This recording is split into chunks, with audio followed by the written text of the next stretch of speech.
This is me on my 3rd birthday. I look like Curious George on crack. I think it's because it's the first time I've ever had sugar. I was born in La Habana, in Cuba, the largest island in the Caribbean. Cuba is a communist country. Back then, under the dictatorship of this man, Fidel Castro.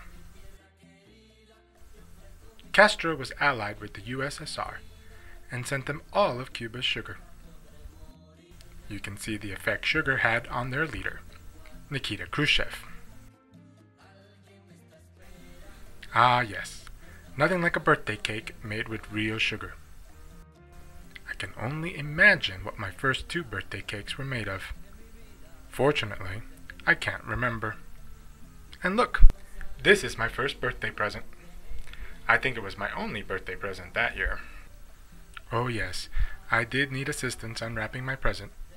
But hey, I was born 2 months premature, cross-eyed, and later developed a terrible stutter. You wouldn't believe how long it took me to learn to ride a bicycle.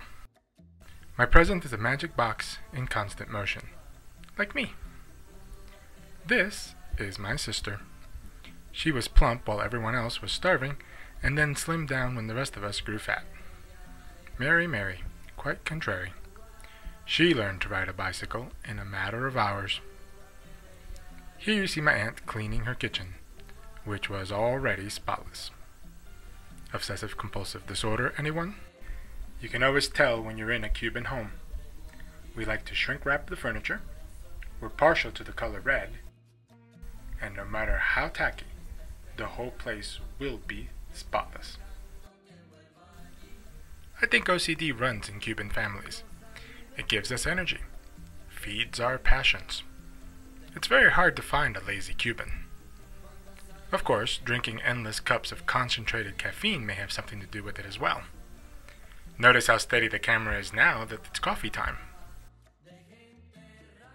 This is my father. He had a job within 48 hours of arriving in America.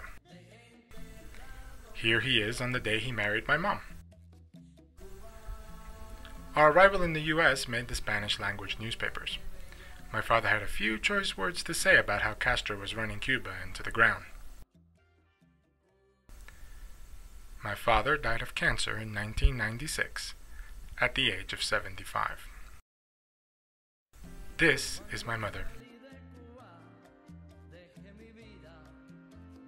As God is her witness, she would never be skinny again. Here she is celebrating her 72nd birthday at our place in New Mexico. 3 months later, she died of a sudden and massive heart attack back in Miami. My parents are interred together in a mausoleum niche in Miami. Like most Cuban exiles, they had hoped to outlive Castro and die back in their homeland.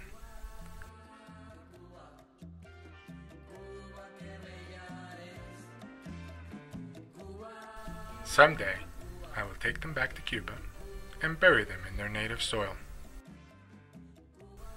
Someday, soon.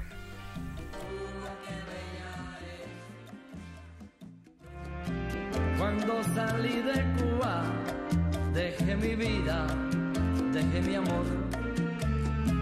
Cuando salí de